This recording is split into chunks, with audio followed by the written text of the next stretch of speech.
I'm Kelly McDonald, Senior Vice President and Team Leader at Aon Risk Solutions. My team and I are excited to bring you the next video in our Financial Advisory Risk Management series. E&O insurance, sometimes referred to as professional liability, provides liability insurance to professionals who may be sued as a result of their professional activities. In this video, we will provide you with an overview of how an E&O insurance policy works, who is considered a professional, and the standard of care of various professionals. A professional is someone who possesses distinctive qualifications such as education or training, who is perceived to be an expert in their field. In many cases, professionals such as architects or engineers, lawyers, doctors, financial advisors are required to be registered or licensed in order to practice their profession and are required to conform to certain technical or ethical standards. Yet this is not necessarily required in order for an individual or organization to be recognized as a professional and perceived to be providing a professional services. As a result of professional superior expertise, they are subject to higher expectations with respect to the work, advice, and counsel that they provide their clients. Professionals are expected to uphold a legal standard of care, which requires them to perform their services in a manner consistent with that degree of care and skill ordinarily exercised by members of the same professional currently practicing under similar circumstances. In the event that a professional doesn't meet the standard of care, then the professional is said to have committed professional negligence. What is the nature of an errors and omissions policy? Professional liability insurance, commonly referred to as errors and omissions insurance or E&O insurance, is regularly used by professionals as a risk transfer tool with respect to the liability that could arise from the provision of professional services. E&O insurance affords coverage to an insured for errors, omissions, or negligent actions that are committed when providing the professional service. The policy generally requires that the policyholder be a professional with proper licensing or qualifications as applicable, but the language can be adapted to ensure consistency with the nature of the work performed by the insured individual or their organization. The policy can also extend to provide coverage to the professional's company or the employer, in many cases limited to the entity or the employer's vicarious liability, or to temporary staff and subcontractors.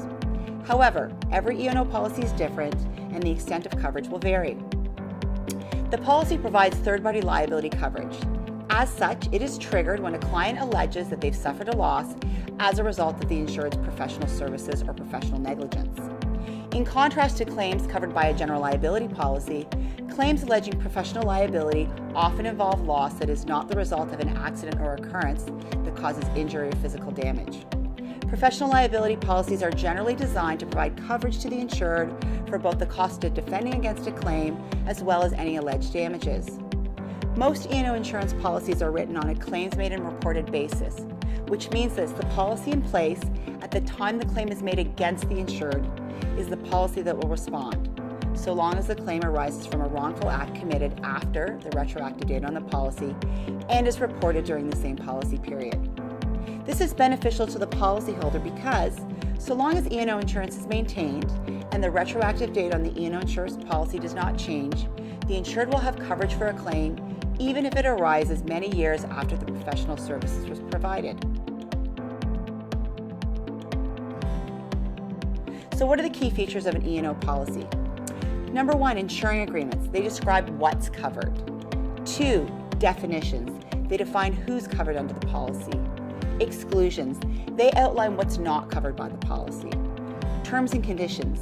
These describe how the policy works. Endorsements. These are changes to the wording which are specific to the risk and they either expand or restrict coverage.